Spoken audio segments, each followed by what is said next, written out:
สำหรับแม่ใดที่พาลูกไปซักยาซักวัคซีนมาแล้วกังวลย่านลูกสิมีไข้ย่านลูกสิเจ็บเข็มซักยาจนไข้ขึ้นสูงมาฟังคลิปนี้เลยแม่เป้าจะมาแนะนำเนาะอันนี้จะเป็นวิธีที่แม่เป้าใช้เองกับลูกตัวเองตั้งแต่เจเจจนฮอดจีน่าเพราะว่าตอนเกิดนางเจนนี่บ่ฮู้จักแต่พอมาเกิดนางเจเจแล้วไปเสิร์ชหาข้อมูลอีหยังเนาะหมอเขาเจ้าก็จะเขียนไว้ใน Google แหละเขาเจ้าจะแนะนำตัวเองก็ลองเอามาเฮ็ดเบิ่งแล้วได้ผลจากที่ว่าตอนนางเจนไปซักวัคซีน45มื้อเนาะผู้ทำอิฐบ่ได้เฮ็ดแบบนี้นะมาแต่ละเดือนน่ะไข้สูงแฮงจนเมื่อคืนนั้นแม่นแม่บ่ได้นอนคืนที่ไปซักยามานั่นน่ะ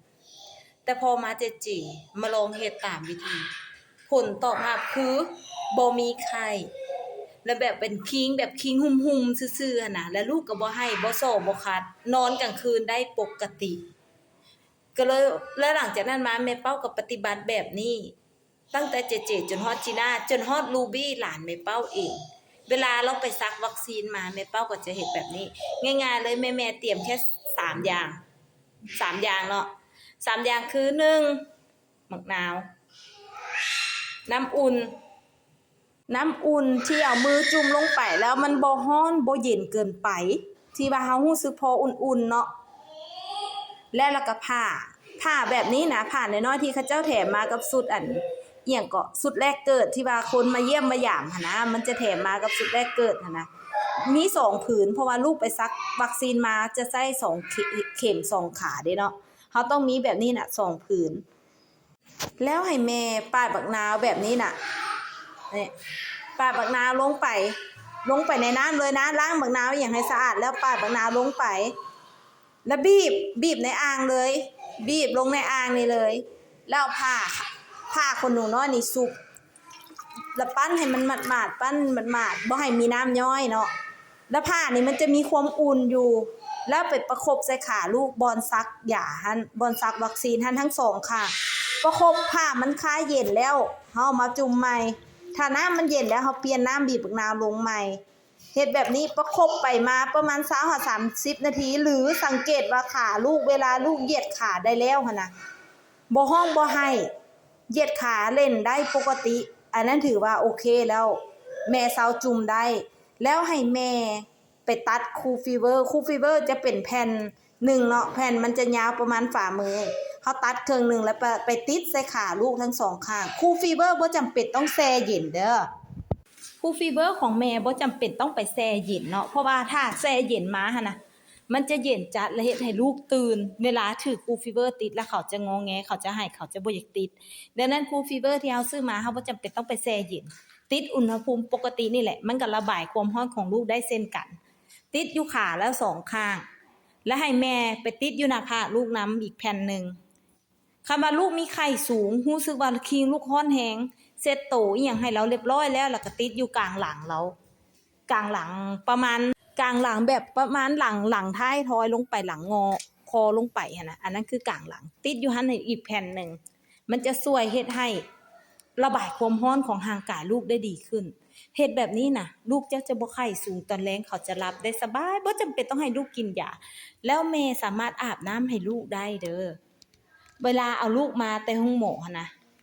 ลูกยังน้อยหากว่าเด็กอ่อนก่อนไปห้องหมอเฮาบ่ฟ้าวอาบน้ำเทื่อ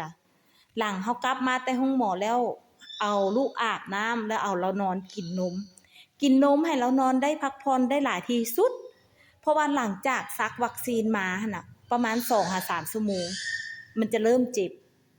พอมันเริ่มเจ็บแล้วแม่ประคบไว้เลยตอนลูกเริ่มเจ็บตอนลูกตื่นเพราะว่าเวลาเด็กน้อยไปซักวัคซีนกลับมาหั่นน่ะเขาจะยังบ่รู้สึกเจ็บเทื่อแม่จะฟ้าวไปศูนย์อีหยังทั้งนั้นให้แม่เอาเราอาบน้ำแล้วนอนพักผ่อนให้เรานอนพักผ่อนกินนมแม่บำรุงไปเลยได้หลายเท่าใดแฮงดีให้เรากินนมอิ่มๆแล้วให้เรานอนแล้วหลังจากนั้น2-3 ชั่วโมงหลังจากเวลาที่เฮาซักวัคซีนจะเริ่มเจ็บและให้แม่ๆเฮ็ดตามแม่เป้าแนะนำตอนต้นคลิปประคบไป20-30นาทีมันคลายเย็นเฮาก็เทน้ำเปลี่ยนน้ำใหม่เฮ็ดแบบนั้นสลับไปเรื่อยๆจนกว่าลูกเหยียดขาได้ลูกยันขาได้แล้วบ่ฮ้องแอ๊กให้ขึ้นหั่นน่ะถือว่าได้แล้วให้แม่ติดคูฟีเวอร์ใส่2ขาแผ่นนึงตัด2เป็น ตัดเป็น2ท่อนเนาะ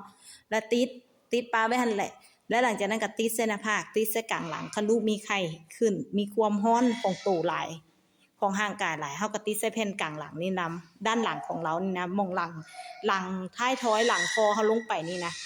ติดอยู่กลางสันหลังหั่นเลยมันจะระบายความร้อนของลูกได้ดี และแม่บ่ต้องไปกังวลว่าย่านลูกเป็นไข้ย่านลูกนั่นนี่ล่ะสิแบบบ่อยากเอาลูกไปซักวัคซีนการซักวัคซีนคือดีสำหรับร่างกายลูกในอนาคตเพื่อป้องกันเชื้อพยาธิต่างๆที่เฮาควรซักป้องกันให้ลูกณตอนน้อยนี้เพื่อใหญ่มาเขาสิได้มีภูมิต้านทาน